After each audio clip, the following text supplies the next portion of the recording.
Hello, welcome to Prep Short Academy. Myself is Wasim Khan and I'm a mathematics educator. So first of all, आज हमारा first session है. So we need to talk about just like हम बोलते हैं कि हम कोई भी प्रिपरेशंस करने जा रहे हैं, कोई भी प्रिपरेशन किसी भी गवर्नमेंट एग्जाम के लिए प्रिपरेशन स्टार्ट करते हैं, तो सबसे पहले कुछ चीजें होती हैं that we have to understand, because कि हम कोई भी एग्जाम अगर दे रहे हैं, किसी भी एग्जाम के लिए प्रिपरेशन स्टार्ट कर रहे हैं, तो कुछ प्री प्रिपरेशन स्टॉक होती है. तो आज हम वही बात करेंगे. वैसे तो प्री प्रिपरेशन टॉक का आपकी एग्जामिनेशन प्रिपरेशन से कोई कनेक्शन नहीं है, मतलब जो भी आप सिलेबस अपना स्टार्ट करते हो उससे कोई मतलब नहीं है. बट इसके बिना अगर हम कोई भी प्रिपरेशन की स्टार्टिंग करेंगे तो वो हो सकता है बहुत सारी कॉम्प्लिकेशंस हो, बहुत सारी प्रॉब्लम हमको फेस करनी पड़े. तो ये जो सेशन है that is really important to those of the student that they are starting the preparation as a first time. Okay, तो क्या क्या बात करेंगे. पहले पैटर्न की बात समझना बहुत जरूरी होती है, क्योंकि आज के टाइम पे बहुत सारे एग्जामिनेशंस होते हैं, जस्ट लाइक बैंकिंग का पैटर्न है, एसएससी का पैटर्न है, और करंट पैटर्न की बात करना बहुत इंपॉर्टेंट होती है, क्योंकि आजकल आपको पता है जितने भी एग्जाम्स आपके हो रहे हैं वो सारे के सारे ऑनलाइन एग्जाम्स होते हैं. और जनरली अगर हम स्टूडेंट से बोले जो बात करते हैं, जो एग्जाम्स देकर आए हैं, तो वो हमेशा यही बोलते हैं कि कोई सेट पैटर्न एग्जाम का नहीं होता है. हर साल पैटर्न में कुछ ना कुछ चेंजेस होते हैं, जिसके हिसाब से जो हम पढ़कर जाते हैं या जो प्रीवियस ईयर के क्वेश्चंस करके जाते हैं, कई बार ऐसा हो जाता है कि वो पूरा का पूरा पैटर्न एग्जाम में हमको चेंज मिलता है, एक नया पैटर्न मिलता है. तो बस उसी बारे में बहुत इंपॉर्टेंट चीज होती है कि हम लोग चीजों को समझें, पैटर्न को समझें कि क्या पैटर्न है, किस तरह से चीजें एग्जाम में पूछी जाती हैं, तो वो समझना बहुत जरूरी है हमारे लिए. ठीक है, तो उन्हीं को बेटा हम बोलते हैं प्री प्रिपरेशन टॉप. ठीक है, चलिए तो बात करते हैं पहले एग्जाम्स की, कि आज के टाइम पे जितने भी कॉम्पिटिटिव एग्जाम्स आपके होते हैं, गवर्नमेंट एग्जाम्स आप लोग देते हैं, उनका जो पैटर्न है वो दो पार्ट में आपका, आप इसको देख सकते हैं कि दो पार्ट में आपका वो पैटर्न डिवाइड रहता है. पहली बात जो जितने भी एग्जाम्स आपके आते हैं, आइदर वो आपके बैंकिंग पैटर्न पर होंगे और आइदर वो आपके एग्जाम एसएससी पैटर्न की बात करते हैं. जनरली हम लोग बोलते हैं बैंकिंग की प्रिपरेशन कर रहे हैं या एसएससी की प्रिपरेशन कर रहे हैं. अपार्ट फ्रॉम दैट ऐसे बहुत सारे एग्जाम्स होते हैं जो डायरेक्ट और बैंकिंग और एसएससी के नाम में नहीं आते हैं. तो वो exams either they are banking के पैटर्न पर होंगे और या वो एसएससी के पैटर्न पर एग्जाम्स होंगे. ठीक है, देखो अगर हम बैंकिंग के एग्जाम्स की बात करते हैं प्रेजेंट में, कि बैंकिंग के कौन कौन से ऐसे मतलब आपके एग्जाम्स होते हैं जो बैंकिंग पैटर्न पर होते हैं, तो बहुत सारे एग्जाम्स आप देख सकते हो. देखो सबसे पहले जो बैंकिंग का सबसे टफेस्ट एग्जाम्स जो हम बोलते हैं, जिसको कह सकते हैं कि बैंकिंग का सबसे टफ पेपर होता है, वो आपका एसबीआई कंडक्ट करवाता है अपने खुद के एग्जाम. मतलब एसबीआई के जितने भी एग्जाम्स होते हैं, स्टेट बैंक ऑफ इंडिया जिसको बोलते हैं हम लोग, बहुत फेमस बैंक है, तो वो अपने किसी भी पोस्ट के लिए एग्जाम करवाता है, चाहे वो ऑफिसर पोस्ट के लिए हो, चाहे वो असिस्टेंट क्लरिकल पोस्ट के लिए हो, स्पेशलिस्ट ऑफिसर पोस्ट के लिए हो, एसबीआई अपने एग्जाम्स खुद करवाता है. ठीक है, तो एसबीआई का जिसे हम बोलते हैं, एसबीआई के जो हम एग्जाम्स होते हैं, वो सबसे पहले पीओ प्रोविजनरी ऑफिसर, इसको बोल सकते हैं बैंकिंग का मोस्ट ऑफ द टफेस्ट और रेप्यूटेटेड एग्जाम होता है आपका ये बैंकिंग का. अगर हम एसबीआई पीओ की बात करते हैं, बहुत सारे मतलब इंडिया के बहुत सारे लाखों कैंडिडेट्स इस एग्जाम को देते हैं, और इसको हम टफेस्ट एग्जाम इसलिए बोलते हैं क्योंकि पूरा का पूरा जो पैटर्न होता है इसका, पूरा का पूरा जो पैटर्न आपका होता है वो आपका कंप्लीटली वो बिल्कुल आपका कैट एग्जाम्स की अगर हम बात करते हैं, कैट एग्जाम समझते हो, मैनेजमेंट का सबसे टफ एग्जाम होता है. तो पूरा का पूरा जो पैटर्न मिलता है एसबीआई पीओ का, वो कैट एग्जाम से मिलता है. ठीक है, प्री एग्जाम इसका नॉर्मल सबके लिए रहता है, लेकिन जो मेंस का पेपर आप इसको दोगे तो उसमें बहुत हाई लेवल के डेटा इंटरप्रिटेशन के क्वेश्चंस पूछे जाते हैं. ठीक है, वैसे तो आपको सारे टॉपिक ही जितने कंपटीशन के वो सारे टॉपिक बहुत अच्छे से आने चाहिए, बट अगर हम बात करते हैं इसके एग्जाम्स के पैटर्न की, तो वहां पर ये चीज हमको थोड़ी सी प्रॉब्लम करती है, क्योंकि वहां पर जो हाई लेवल के डेटा इंटरप्रिटेशन आते हैं वो आपके रेस्ट ऑफ द कॉन्सेप्ट को यूज करके आते हैं, और वो चीजें थोड़ी सी हमको प्रॉब्लम करती हैं. लाखों बच्चे इसके लिए बैठते हैं, बट बहुत कम सीट्स पर इसका एग्जाम होता है, बिकॉज ये बहुत रेप्यूटेड एग्जाम होता है. इसमें अगर हम बात करते हैं सैलरी वगैरह की, बहुत हाई पर्क्स वगैरह मिलते हैं, और बहुत मतलब अच्छे पोस्ट के लिए एग्जाम्स आपका होता है. ठीक है, सेम एसबीआई के क्लरिकल लेवल के एग्जाम्स भी होते हैं, और एसबीआई के आपके स्पेशलिस्ट ऑफिसर के एग्जाम्स भी होते हैं, तो वो एसबीआई अपने खुद करवाता है. ठीक है, उसके बाद बैंकिंग में आपका आईबीपीएस, उसके बाद जो एग्जाम आते हैं वो आईबीपीएस करवाता है. आईबीपीएस जितने भी आपके नेशनलाइज्ड बैंक हैं उन सबका कंबाइंड एग्जामिनेशन होता है. ये एग्जाम्स आपका दो पार्ट में होता है. आईबीपीएस मतलब आईबीपीएस आपका दो पार्ट में करवाता है. एक तो इसका जो पार्ट होता है आरआरबी, रीजनल रूरल बैंक का अलग एग्जाम होता है, और बाकी जो एग्जाम्स होते हैं वो पीओ, क्लरिकल और जो स्पेशलिस्ट ऑफिसर के होते हैं वो आपके एग्जाम्स अलग होते हैं. ठीक है, मतलब इसमें आईबीपीएस आपके दो तरह के एग्जाम्स करवाता है। एक तो जो नॉर्मल आपके बैंक हैं, जितने भी नेशनलाइज बैंक है, उनके जो भी एग्जाम्स होंगे, पीओ, क्लर्क, एसओ, वो आईबीपीएस करवाएगा। और आरआरबी के एग्जाम्स भी same, scale 1 PO, scale 2, scale 3, और इसमें ऑफिस असिस्टेंट, ओ जिसको हम क्लरिकल लेवल बोलते हैं, उसके एग्जाम्स आरआरबी अलग करवाता है। ठीक है, डिफरेंस बस इतना होता है कि जो बाकी के एग्जाम्स आईबीपीएस करवाता है उसमें आपको कोई चॉइस नहीं मिलेगी सब्जेक्ट्स की, मतलब आपको इंग्लिश देना ही मैंडेटरी होता है, मतलब आपको इंग्लिश पढ़ना होता है। तो ऐसे बहुत सारे स्टूडेंट, मतलब मैंने देखे हैं कि मैथ और रीजनिंग तो चलो कर लेते हैं बिकॉज बैकग्राउंड होता है, बट बहुत सारे स्टूडेंट ऐसे होते हैं जो इंग्लिश में फेस करते हैं प्रॉब्लम्स, थोड़ी सी इंग्लिश में उनको प्रॉब्लम होती है। तो वहीं पे वो थोड़ा सा इस एग्जाम्स में यहाँ पे चॉइस आपके लिए रहती है आरआरबी के एग्जाम्स में, कि जो बाकी के एग्जाम्स होंगे तो उनमें आपका रहेगा कि आपका इंग्लिश मैंडेटरी होगा, तो इंग्लिश का पेपर आपको देना ही पड़ेगा। और एक चीज बैंक के एग्जाम में बहुत याद रखना, पहली चीज जो बाकी एग्जाम से डिफरेंट होती है कि जब आप बैंकिंग का कोई भी एग्जाम्स देंगे then you have to complete your graduation. आपका ग्रेजुएशन कंप्लीट हो जाना चाहिए, तब आप इसके फॉर्म्स या इसके एग्जाम के फॉर्म भरने के आप एप्लीकेबल होंगे। If you are pursuing your last year of the graduation examination, you are not eligible to filling the form. ठीक है, आप इसके एग्जाम्स के फॉर्म भरने के लिए एलिजिबल नहीं होंगे। सेकंड ऑफ ऑल, बैंक के एग्जाम्स का जो पैटर्न होता है वो थोड़ा सा अलग रहता है कि आपको cut off subject wise clear करनी होती है। दैट मीन्स कि अगर आपने मैथ्स में बहुत हाई मार्क्स लेकर आए हो और रीजनिंग बहुत अच्छे मार्क्स लेकर आए हो, बट इंग्लिश में एक कट ऑफ आपकी क्लियर नहीं हो पाई है, बट आपका ओवरऑल जो सब्जेक्ट हो रहा है वो आपके एलिजिबल मार्क्स से ज्यादा है, फिर भी आप एग्जाम क्लियर कर डिस्क्वालीफाई माना जाएगा बिकॉज आपने इंग्लिश की सेक्शनल कट ऑफ क्लियर नहीं की है। इसलिए तो बैंक में थोड़ा सा डिफिकल्टीज होता है कि आपको सेक्शनल कट ऑफ क्लियर करना बहुत जरूरी होता है आपका। ठीक है, तो उसकी ये थोड़ा सा डिफरेंस होता है। इसके बाद एसबीआई का एग्जाम हो गया बैंकिंग पैटर्न पर, आईबीपीएस का एग्जाम हो गया। इसके बाद जितने भी इंश्योरेंस के एग्जाम होते हैं आपके, इंश्योरेंस के जितने भी एग्जाम होते हैं, चाहे वो एलआईसी, एनआईसीएल, जितने भी इंश्योरेंस के एग्जाम हो, वो सारे के सारे बैंकिंग पैटर्न पर आपके होते हैं इंश्योरेंस के एग्जाम। इंश्योरेंस के एग्जाम्स के बाद अगर हम बात करते हैं आपके, तो सिडबी, नाबार्ड, ये जितने भी एग्जाम्स आपके, हाउसिंग सोसाइटी, जितने भी एग्जाम्स आपके होते हैं, ये सारे के सारे बैंकिंग पैटर्न पर होते हैं। तो आप एनआईसीएल का, एलआईसी का, जितने भी इस इंश्योरेंस सेक्टर से जितने भी एग्जाम्स जो होते हैं, सारे के सारे बैंकिंग पैटर्न को फॉलो करते हैं।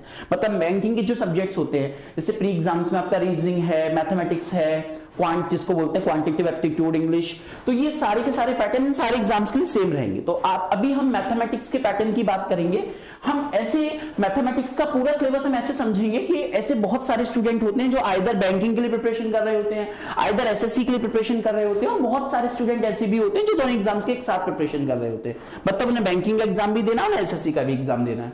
तो वहां थोड़ा सा बेटा हमको समझना पड़ता है कि चीजें किस तरह से प्रॉब्लम हमको ऐसी प्रिपरेशन करें कि कुछ पार्ट ऐसा कंबाइंड होता है, कुछ बैंकिंग का अलग होता है, कुछ एसएससी का अलग। तो वही बात आज के सेशन में हम लोग करने वाले हैं। आज का सेशन कंप्लीट होने के बाद आपको सिलेबस की बिल्कुल भी टेंशन नहीं रहेगी कि बच्चों को क्लैरिटी नहीं होती कि पढ़ना एक्चुअली उनको क्या क्या है। तो मैं बिल्कुल क्लैरिटी के साथ बताऊंगा। कुछ कंबाइंड टॉपिक होते हैं, कुछ ओनली फॉर द बैंकिंग होते हैं, कुछ ओनली फॉर द एसएससी होते हैं। तो वो मैं आपको बिल्कुल क्लियर कर दूंगा। फिर हम एक टॉपिक उठा के उसको स्टार्ट कर देंगे, वो एक टॉपिक से बिल्कुल हम प्रिपरेशन शुरू कर देंगे। ठीक है, चलिए, तो ये पार्ट आपका समझ में आ गया। एसएससी की अगर हम बात करें एग्जाम के, तो सबसे रेप्यूटेड एग्जाम होता है सीजीएल, जिसको बोलते हैं कंबाइंड ग्रेजुएशन लेवल एग्जाम्स। ये एसएससी के लेवल का सबसे high exam, high reputed exam होता है, हाई क्वालिफाइड एग्जाम्स होता है। इसमें बहुत हाई लेवल का पेपर आपका बनाया जाता है आपका। ठीक है, इसमें आपके जो प्री पार्ट रहते हैं, इसमें आपको जो डिफरेंस होता है, जो बैंकिंग, देखो मैथ्स भी रहता है इसमें, एप्टीट्यूड आपका रहता है, रीजनिंग भी रहता है आपका, है ना, और आपका इंग्लिश भी रहता है इसमें। और इसमें आपका जीए की जगह जीएस दोनों मतलब आता है। जीए मतलब जो भी आपका जनरल नॉलेज है वो भी आपका आता है, और इसमें जनरल साइंस आपकी जो होती है, हिस्ट्री, पॉलिटी, इन सबके चीजें भी पढ़नी पड़ती है। बस आपको बैंकिंग में जीएस नहीं पढ़ना पड़ता। Current affairs and general awareness, जो बैंकिंग अवेयरनेस होती है, उसको बेटा पढ़ना पड़ता है।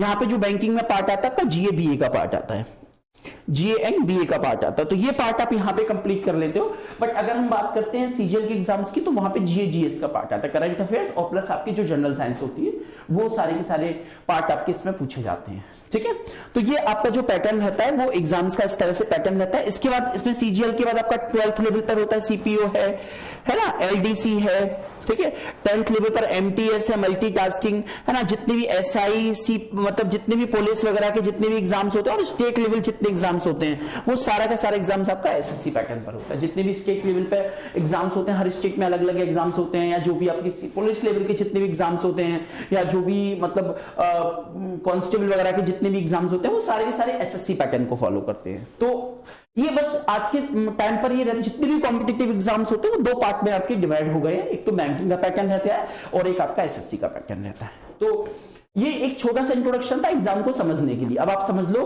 कि अगर आप किस एग्जाम की प्रिपरेशन कर रहे हो, आप पीओ वगैरह की प्रिपरेशन कर रहे हो तो बैंकिंग का पढ़ना पड़ेगा, मैथमेटिक्स, और अगर आप मतलब नाबार्ड, सिडबी, एलआईसी इन सबकी एग्जाम्स की प्रिपरेशन कर रहे हो तो आप ये पूरा सिलेबस जो मैं बताऊंगा मैथ्स का वो आपको पूरा तैयार करना पड़ेगा, ठीक है।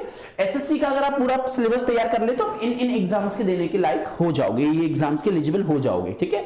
दूसरी बात, एसएससी में मतलब दो चीजें वही जो बैंक में जो कंस्ट्रेंट्स है वो यहाँ पे हट जाते हैं थोड़े से, कि एसएससी में अगर जैसे आप फाइनल ईयर में हो, ग्रेजुएशन के फाइनल ईयर में हो, you are the person of the final year of the graduation, तो वहां पे थोड़ा सा आपका रिलैक्सेशन मिल जाता है कि आप यहाँ पे एसएससी वगैरह के फॉर्म्स फिलअप कर सकते हो, एसएससी वगैरह के, ठीक है।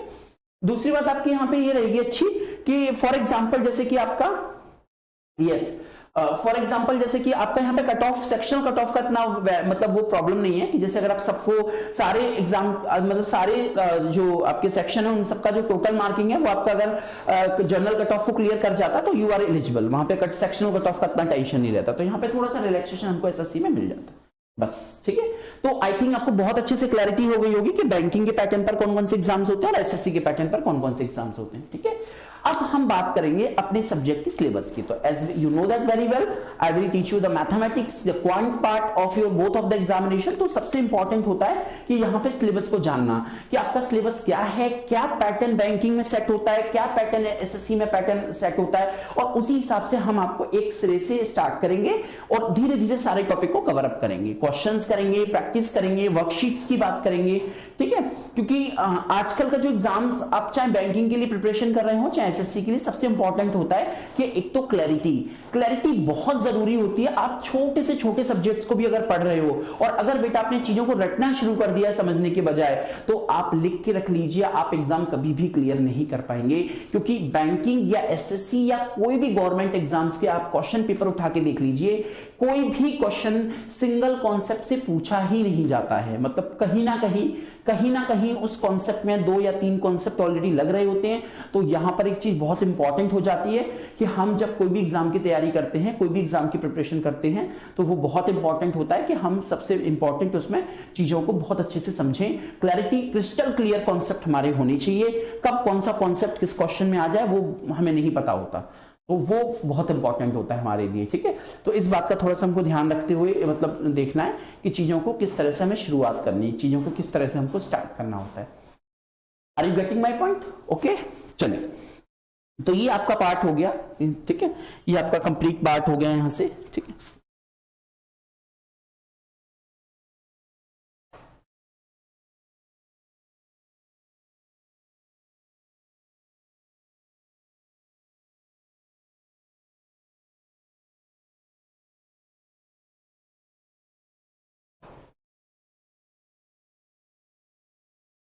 ठीक है, चलिए, तो यहां से हम शुरुआत करते हैं चीजों की, यहां से हम चीजों को स्टार्ट करना शुरू करते हैं, ठीक है। चलिए, तो सबसे पहले देखो, अगर हम मैथमेटिक्स की बात करते हैं, अगर हम क्वांट की अपने मैथ्स की बात करते हैं, अपने मैथ्स के सिलेबस की बात करते हैं, तो सिलेबस आपका 3 पार्ट में डिवाइड रहता है। एक तो पार्ट आपका होता है ओनली बैंकिंग, दूसरा रहता है एसएससी प्लस बैंकिंग, कंबाइंड आपका जो बोल रहे कॉमन पार्ट आपका जिसको बोलते हैं, और तीसरा होता है ओनली एसएससी, ठीक है। तो ये बेटा आपका पार्ट रहता है यहाँ पे। इस तरह से आपका जो बैंक और एसएससी का मैथ का सिलेबस होता है, वो अगर आप दोनों एग्जाम्स की प्रिपरेशन करना चाह रहे हो, ठीक है, तो वो आपका पूरा का पूरा पार्ट रहेगा। अब आप इसमें अपने हिसाब से देख लीजिएगा कि अगर आप बैंकिंग की प्रिपरेशन करना चाह रहे हो तो ये वाला पार्ट और ये वाला पार्ट पढ़ना पड़ेगा आपको दोनों। ओनली बैंकिंग वालों को, ओनली एसएससी के लिए कर रहे हो तो ये वाला पार्ट और ये वाला पार्ट पढ़ना पड़ेगा, ठीक है। और अगर तीनों की मतलब दोनों एग्जाम की प्रिपरेशन कर रहे हो तो तीनों पार्ट आपको पढ़ने पड़ेंगे। तो ये सबसे पहले समझना बहुत जरूरी है। ये कॉमन पार्ट है आपका, ये कॉमन पार्ट है जो बैंकिंग और एसएससी दोनों को पढ़ना है। मतलब ये ऐसा कॉमन पार्ट होता है जो दोनों को, because concept is the same, बस क्वेश्चन को पूछने का तरीका वो बदल जाता है, क्योंकि बैंकिंग में जितना भी पार्ट आपका पूछा जाता है वो हमेशा कैलकुलेशन के हिसाब से पूछा जाता है, कैलकुलेशन। और एसएससी में जो क्वेश्चन बनता है वो थोड़ा कॉन्सेप्चुअल क्वेश्चन बनता है, तो बस वही फर्क होता है। तो क्वेश्चन तो सारे कंबाइंड आप कर ही लोगे जब आपको कॉन्सेप्ट क्लियर होगा, बट आप इसमें पैटर्न समझ लीजिए कि क्या क्या पैटर्न होता है, ठीक है। तो सबसे पहले देखो एक एक करके तीनों के पार्ट करेंगे कि इसमें क्या क्या सिलेबस है, इसका क्या सिलेबस है, इसका क्या सिलेबस है, तो एक एक करके डिस्कस करेंगे। सबसे पहले हमें स्टार्ट कहां से करना है, यहां से, क्योंकि ये जो पार्ट है आपका ये दोनों में काम आएगा, एसएससी में भी काम आएगा, बैंकिंग में भी काम आएगा। फिर मैं आपको ओनली बैंकिंग का बताऊंगा और उसके बाद एंड में आपको ओनली एसएससी का बताऊंगा। तो ये पूरा सिलेबस आपका कंप्लीट हो जाएगा। क्या क्या पैटर्न है, बिल्कुल करंट पैटर्न जो एग्जाम्स आपके चल रहे हैं उसके हिसाब से मैं आपको पूरा सिलेबस बताऊंगा, उसी हिसाब से फिर हम लोग मतलब उसको स्टार्ट करेंगे, उसी हिसाब से फिर हम चीजों को शुरू करेंगे, ठीक है। चल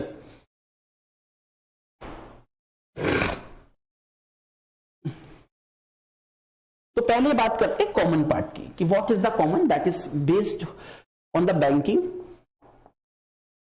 प्लस एसएससी एग्जाम। इसके बारे में हम लोग बात करेंगे, that is the common part.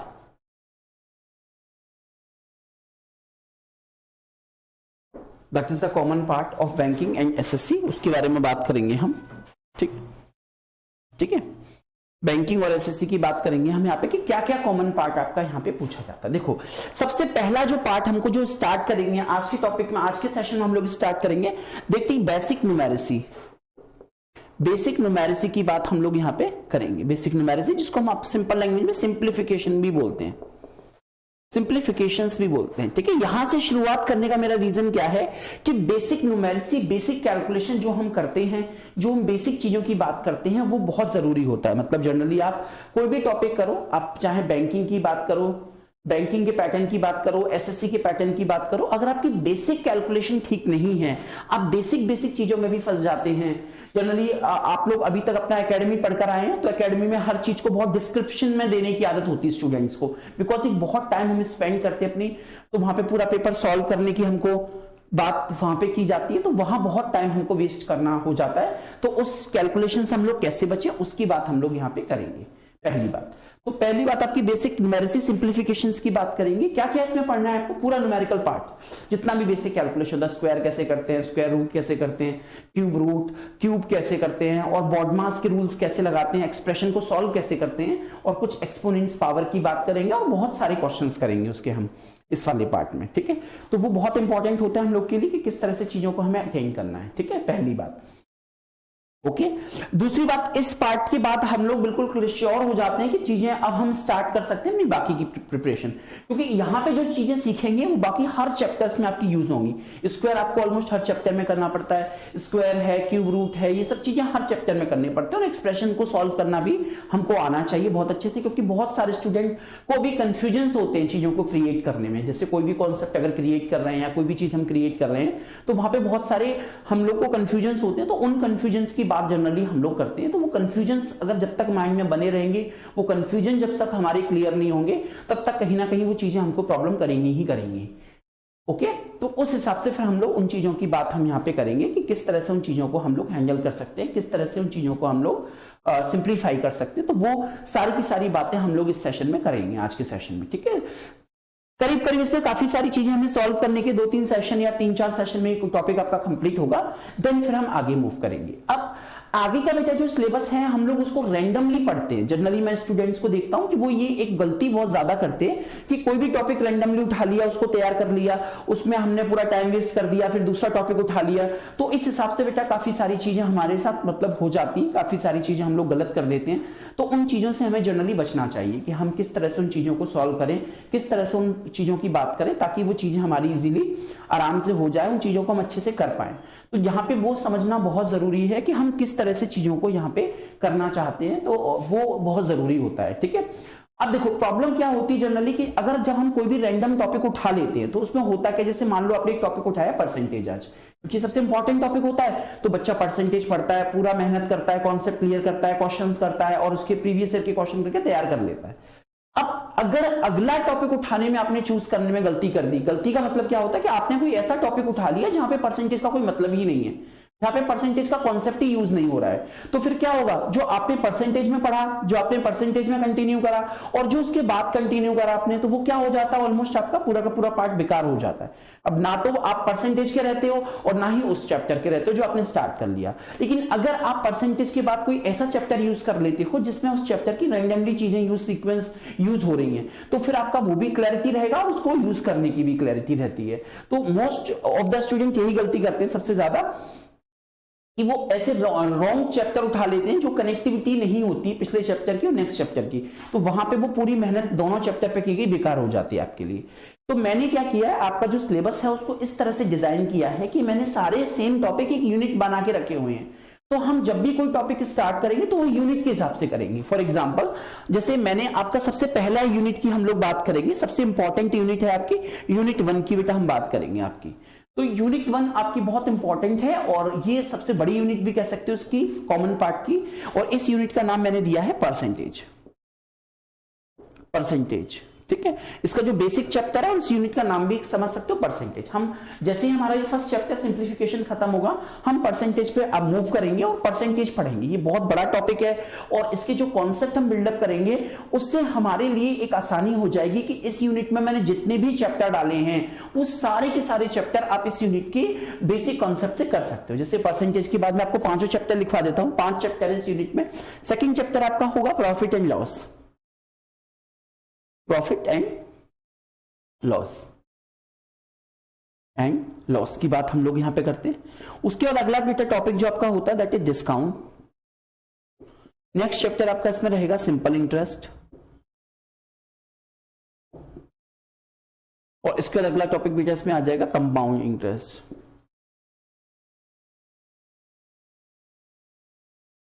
ठीक है, percentage, profit and loss, simple interest and last topic will be compound interest. ठीक है, तो इन टॉपिक्स के बारे में अगर हम बात करते हैं, ये सारे के सारे टॉपिक बेटा आपके जो रहेंगे वो बहुत इंपॉर्टेंट हैं और आप इन टॉपिक से बाकी सारी चीजें बहुत आसानी से बेटा कर सकते हो।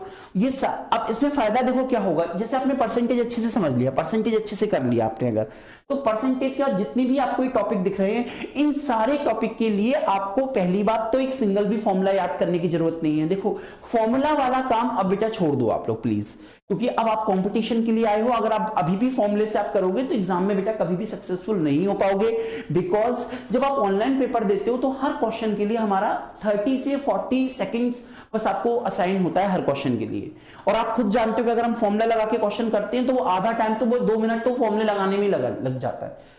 तो आपको सॉल्यूशन नहीं देना है अपने एकेडमी की तरह, आपको किसी भी क्वेश्चन का सॉल्यूशन प्रोवाइड नहीं करना है।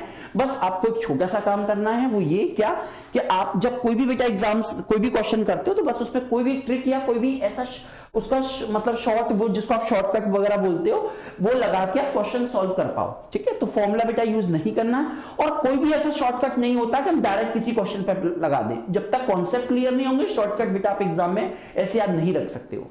तो बस यही शॉर्टकट है कि परसेंटेज पढ़ने के बाद जितने भी टॉपिक आपको दिख रहे हैं, ये सारे के सारे आप परसेंटेज की हेल्प से बहुत इजीली कर सकते हो, without using any calculation, without using any formula. Are you getting my point? Yes. ठीक है, तो ये बेटा आपका ये सबसे इंपॉर्टेंट टॉपिक, आपका इंपॉर्टेंट सेक्शन रहेगा आपका। ठीक है, परसेंटेज का इंपॉर्टेंट सेक्शन है, और इसके बाद बेटा ये टॉपिक है आपके, इनको आप यूज कर सकते हो।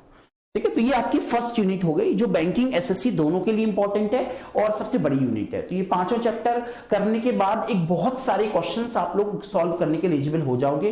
बैंकिंग वाले खासकर ध्यान रखें, ये यूनिट के बिना डेटा इंटरप्रिटेशन, आप जो सबसे इंपॉर्टेंट टॉपिक होता है आपका, वो सॉल्व करने की सोच भी नहीं सकते आप। तो ये यूनिट आपके लिए बहुत इंपॉर्टेंट है, same as well as SSC वालों को भी इंपॉर्टेंट, बहुत इंपॉर्टेंट यूनिट है आपकी। ठीक है, तो ये फर्स्ट यूनिट है। ठीक है, इसके बाद हम यूनिट 2 की बात करेंगे। यूनिट 2, फर्स्ट यूनिट के बाद हमारी नेक्स्ट यूनिट आती है यूनिट 2।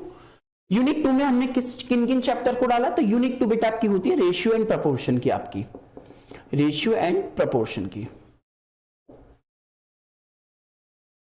रेशियो एंड प्रपोर्शंस की आपकी यूनिट होती है। ये बेटा यूनिट में 3 चैप्टर है। फर्स्ट चैप्टर आपका रेशियो प्रपोर्शन है, दूसरा बेटा आपका पार्टनरशिप, और तीसरा बेटा आपका होता है mixture and allegation, mixture and allegation. तो ये बेटा तीनों चैप्टर आपके बहुत इंपॉर्टेंट हैं और इनका जो बेसिक चैप्टर है, बेसिक जो कॉन्सेप्ट यूज होगा वो रेशियो का यूज होगा। मतलब जो रेशियो है हमारा वो इन सारे चैप्टर का बेसिक चैप्टर है और इसके हिसाब से बेटा ही हम इन चीजों को सॉल्व कर सकते हैं। जो पार्टनरशिप है उसमें सीधे सीधे रेशियो के कॉन्सेप्ट लगते हैं, बस वो पार्टनरशिप का अपना कॉन्सेप्ट है। जो बेसिक कॉन्सेप्ट रहेंगे वो रेशियो के रहेंगे। Same mixture and allegation, mixture and allegation दो अलग अलग चीजें हैं। वैसे तो एलिगेशन मिक्सचर की ही प्रॉपर्टी होती है, बट इसमें क्वेश्चन दो टाइप से पूछे जाते हैं। Either question is pure proceeding on the mixture और it will apply the alligations. तो एलिगेशन मिक्सचर की एक प्रॉपर्टी होती है जो एलिगेशन मिक्सचर के कॉन्सेप्ट को यूज करती है, बट क्वेश्चन आपका या तो एलिगेशन से पूछा जाएगा या प्योर मिक्सचर से क्वेश्चन पूछा जाएगा। दोनों में ही बेटा रेशियो का कॉन्सेप्ट यूज होता है। तो रेशियो के क्वेश्चन तो एग्जाम में आते ही आते हैं, कुछ एप्लीकेशन भी होती है रेशियो की, जैसे कॉइन्स प्रॉब्लम है या एज की प्रॉब्लम्स होती हैं, तो उन सब में रेशियो का कॉन्सेप्ट यूज होता ही होता है और उसके साथ साथ आप इन चीजों को भी यूज कर सकते हैं। ठीक है, तो ये आपकी सेकंड यूनिट है। ये भी बेटा एसएससी बैंकिंग दोनों के लिए इंपॉर्टेंट यूनिट है,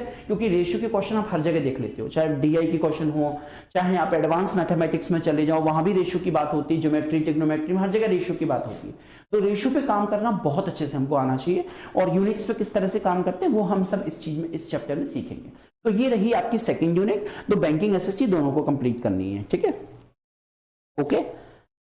इसके बाद ये रेशियो हो गया आपका, दूसरी यूनिट आपकी रेशियो है। तीसरी बेटा यूनिट है आपकी इसमें time and work, time and work, समय और कार्य की बेटा बात हम लोग करेंगे।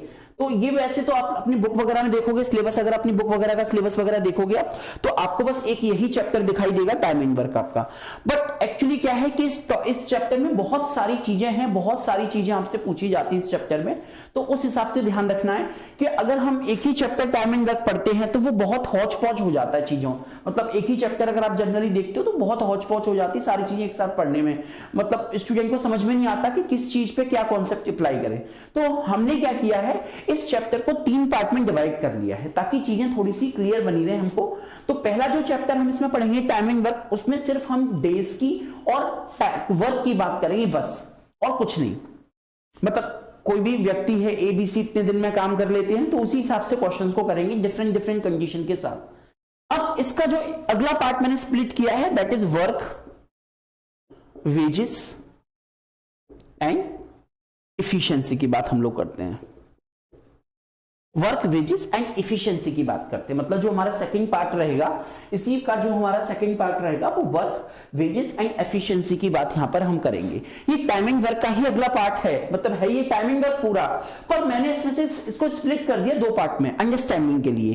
तो फर्स्ट पार्ट में आप सिर्फ टाइम और वर्क के रिगार्डिंग क्वेश्चन सॉल्व करेंगे, और जो सेकंड पार्ट होगा वर्क, वेजेस, इफिशिएंसी, इसमें जनरली हम क्या करेंगे वर्क, वेजेस, इफिशिएंसी में कि इसमें हम इफिशिएंसी से बाकी सारी चीजों के रिलेशन समझते हैं कि इफिशिएंसी टाइम के साथ कैसे रिलेट करती है, इफिशिएंसी वर्क के साथ कैसे रिलेट करती है, वेजेस जो पैसे मिलते हैं, दिहाड़ी वगैरह मिलती है, उससे किस तरह से बात करते हैं। तो इस चैप्टर में हम बाकी सबके रिलेशंस यूज करते हैं। मैन पावर्स हैं आपकी, जैसे number of man, number of women, number of children, कितने कितने चाहिए, तो वो सारी की सारी चीजें हम इस चैप्टर में जनरली डिस्कशन करते हैं सेकंड पार्ट में। तो ये बिल्कुल स्प्लिट कर दिया मैंने, कंबाइंड पार्ट को स्प्लिट कर दिया। अब ये बेटर अंडरस्टैंडिंग रहती है स्टूडेंट की, मतलब वो उसके भी कॉन्सेप्ट समझ लेते हैं और वो इसके भी कॉन्सेप्ट समझ लेते हैं, तो बहुत बेटर अंडरस्टैंडिंग, क्लैरिटी हो जाती है दोनों पे। जब हम इसको एक साथ पढ़ते हैं तो ना तो बच्चे ये समझ पाते हैं ना ही ये समझ पाते हैं।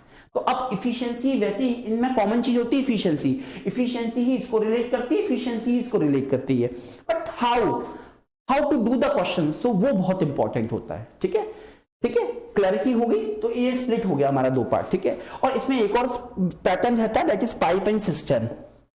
पाइप एंड सिस्टर्न्स की हम लोग बात करते हैं, पाइप एंड सिस्टर्न्स की बात करते हैं। आपका ये 3 पार्ट हमारे इस पर्टिकुलर टॉपिक में हो गए। एक आपका वर्क, टाइमिंग वर्क का पूरा पार्ट, हमारा जो पूरा यूनिट है वो इन 3 पार्ट्स में आपका क्या रहेगा, डिवाइड आपका हो जाएगा। इजीली आप इन 3 पार्ट में इसको डिवाइड क्लैरिटी को लेकर कर सकते हो। ठीक है, अंडरस्टैंडिंग है बेटा आपको इन तीनों चैप्टर्स में अच्छे से। ठीक है। तो ये बेटा आपके तीनों पार्ट आपके यहाँ पे हो गए, ये पूरा टाइम एंड वर्क का यूनिट हो गया। बैंकिंग की बात करें तो डेटा इंटरप्रिटेशन में क्वेश्चन भी टाइम एंड वर्क से आते हैं, एसएससी में भी बहुत अच्छे से क्वेश्चन पूछे जाते हैं, प्री में भी क्वेश्चन आते हैं और मेंस में भी इससे क्वेश्चन आते हैं। अंडरस्टैंडिंग बहुत अच्छी होनी चाहिए, तो जब हम इसको पढ़ेंगे तब मैं आपको बताऊंगा कि किस तरह से चीजें रिलेट करती हैं, किस तरह से क्वेश्चन करते हैं और किस तरह से हमें करंट पैटर्न के क्वेश्चन किस तरह से हमको सॉल्व करने होते हैं एग्जाम में टाइम एंड वर्क में। ओके, तो this is a really important unit. Okay, ये आपकी हो गई unit number 3 common part, banking SSC का कॉमन पार्ट। इसके बाद बात करते हैं अगली यूनिट पे। अगली यूनिट भी आपकी काफी इंपॉर्टेंट है, तो वो है बेटा यूनिट नंबर 4 और इसका जो बेसिक नाम है, बेसिक चैप्टर है टाइम स्पीड एंड डिस्टेंस की बात हम लोग यहाँ पे करते हैं। टाइम स्पीड एंड डिस्टेंस की बात हम लोग यहाँ पे करते हैं, ठीक है। ये अगला यूनिट है आपका टाइम स्पीड एंड डिस्टेंस, और इसकी बात हम लोग यहाँ पे करेंगे कि क्या है टाइम स्पीड एंड डिस्टेंस, ठीक है। तो टाइम स्पीड एंड डिस्टेंस में जनरली हम इन सबके बीच का रिलेशन, कि टाइम स्पीड से कैसे रिलेट करता है, स्पीड डिस्टेंस से रिलेट कैसे करता है और डिस्टेंस इन दोनों से रिलेशन कैसे, तो सबसे पहले हम समझना बहुत जरूरी होता है कि इन तीनों का क्या रिलेशन होता है, कौन सी चीज किसके प्रोपोर्शनल होती है और कौन सी चीज किसके इनवर्सली प्रोपोर्शनल होती है, और इस हिसाब से क्वेश्चंस को हमको करना होता है। जनरली हम जब आज से पहले जब भी ये टॉपिक अपने एकेडमी में पढ़े थे तो सिर्फ हमें फॉर्मुलेस बता दिए गए थे कि कुछ फॉर्मुले होते हैं टाइम के, कुछ फॉर्मुले होते हैं स्पीड के, कुछ फॉर्मुले होते हैं डिस्टेंस के, और उन्हीं फॉर्मुले के हिसाब से हम लोग जनरली बात करते हैं, आगे बढ़ते हैं उसी फॉर्मुले के हिसाब से। तो वो थोड़ा सा इश्यू हमको यहाँ पे रहता है कि हम किस तरह से चीजों को हम लोग मैनेज करेंगे, तो वो है ना, तो उस हिसाब से हम लोग इन चीजों को समझते हैं, इन तीनों का रिलेशन समझते हैं, यूनिट्स पे कैसे काम करते हैं, इनके क्या क्या यूनिट्स होते हैं, कन्वर्जन क्या होते हैं, तो इन तीनों में। और एक इंपॉर्टेंट टॉपिक होता है टाइम इंटरवल, जो हमने आज से पहले कभी नहीं पढ़ा, ठीक है। बट मैं आपको टाइम इंटरवल पढ़ाऊंगा टाइम स्पीड एंड डिस्टेंस में, और टाइम इंटरवल के बाद फिर आपको समझ में आएगा कि जिन जिन क्वेश्चंस को आप पूरी इक्वेशन बना के पूरा टाइम पेज लगा के बर्बाद करके सॉल्व करते थे, तो वो टाइम इंटरवल से कैसे सॉल्व हो जाएंगे इजीली। तो टाइम इंटरवल की बात हम यहाँ पे इस सेक्शन में जरूर करेंगे आपकी, ठीक है। ये बात हो गई आपकी। इसके बाद बेटा अगला जो पार्ट रहेगा आपका इसमें, वो रहेगा आपका क्या, ट्रेन का पार्ट रहेगा, ट्रेन जिसको हम रेलगाड़ी बोलते हैं, और जो लास्ट पार्ट रहेगा बेटा वो बोट एंड स्ट्रीम का रहेगा, बोट एंड स्ट्रीम, ठीक है। ये बेटा आपके 3 पार्ट आपके यहां पे रहेंगे, एक पार्ट आपका ट्रेन का रहेगा और एक पार्ट बेटा आपका बोट एंड स्ट्रीम का रहेगा यहां पे, ठीक है।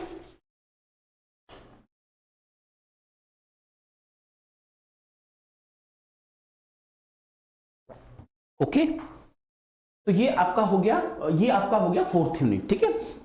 अब देखो ये इंपॉर्टेंट क्यों, जैसे कि जो ओनली बैंकिंग वाले बच्चे हैं उनको ट्रेन से काफी सारे क्वेश्चंस मिलते हैं डेटा इंटरप्रिटेशन में, एक पूरा सेट, कभी का 5 क्वेश्चन का सेट, पूरा का पूरा सेट ट्रेन पर मिल जाता है। अब उसमें ट्रेन के बहुत सारे कॉन्सेप्ट लग जाते हैं, ट्रेन में रिलेटिव स्पीड भी लगता है, ट्रेन में लेंथ ऑफ द ट्रेन भी लगता है ना, कभी कभी ट्रेन में number of passengers, number of coaches वगैरह के ऐसे बहुत सारे क्वेश्चंस होते हैं जो ट्रेन में लग जाते हैं, ठीक है।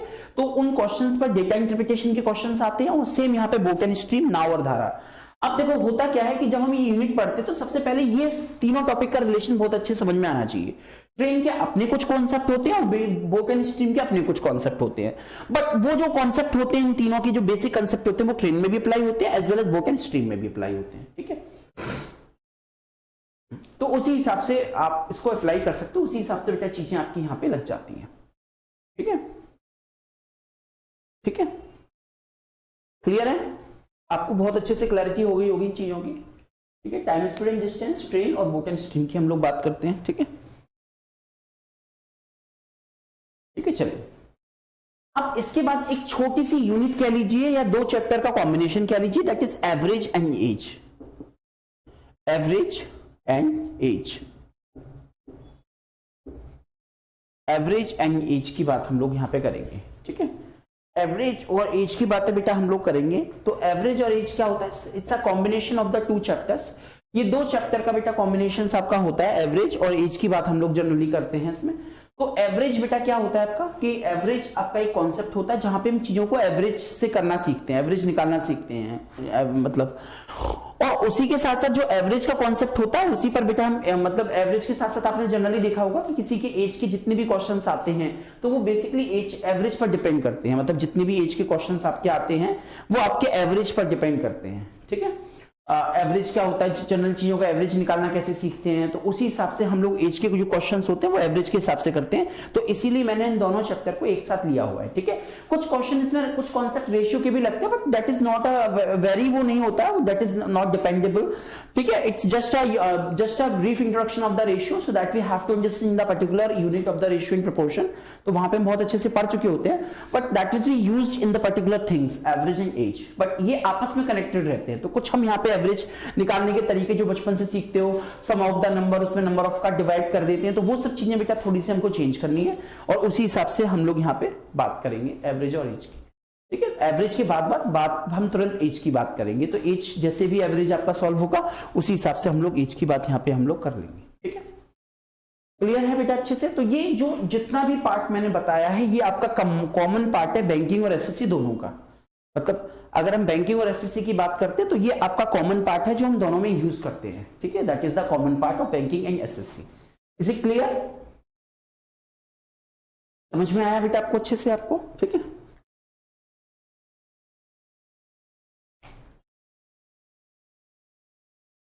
कोई इश्यू नहीं है आपको, कोई भी इश्यू बेटा यहां से नहीं होगा आपका, इजीली आप इसको कर सकते हो, ठीक है। चलिए, तो ये आपका हो गया।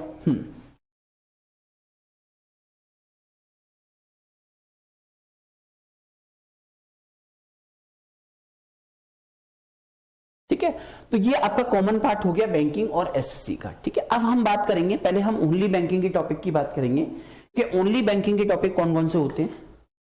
जो ओनली बैंकिंग की प्रिपरेशन कर रहे हैं उनको ये कॉमन पार्ट पढ़ना पड़ेगा, और जो मैं बता रहा हूं ओनली बैंकिंग के लिए वो पढ़ना पड़ेगा। तो ओनली बैंकिंग वालों के लिए सबसे जो इंपॉर्टेंट होता है, जो सबसे ज्यादा आपको फोकस करना है, that is data interpretation. Data interpretation, और इसको हम शॉर्ट में बेटा क्या बोलते हैं, डीआई भी बोलते हैं। इसको शॉर्ट में बेटा हम क्या बोलते हैं, डीआई भी बोलते हैं। डेटा इंटरप्रिटेशन, इसको शॉर्ट में हम डीआई भी बोलते हैं, ठीक है। डीआई मतलब डेटा इंटरप्रिटेशन की बात हम लोग जनरली करते हैं। ये वो टॉपिक बेटा होता है जहां पे हम डेटा को एनालिसिस करते हैं, डेटा को, जो डेटा का गिविंग डेटा होता है। देखो डेटा इंटरप्रिटेशन में क्या होता है, पहले समझो उस टॉपिक को क्या है। डेटा इंटरप्रिटेशन वैसे तो ये एसएससी वालों को भी पढ़ना है डेटा इंटरप्रिटेशन, बट एसएससी वालों को बिल्कुल मीडियम लेवल पर, तो नॉर्मल लेवल आता है डीआई का, आता है एसएससी वालों का भी है, बट वो अलग अलग पढ़ाया जाएगा। एसएससी वालों का जो मैं स्टार्टिंग में बता दूंगा कि कौन कौन सी क्लासेस, जब मैं डीआई स्टार्ट करूंगा तो बता दूंगा कि कौन कौन सी क्लासेस एसएससी वालों के लिए भी हैं।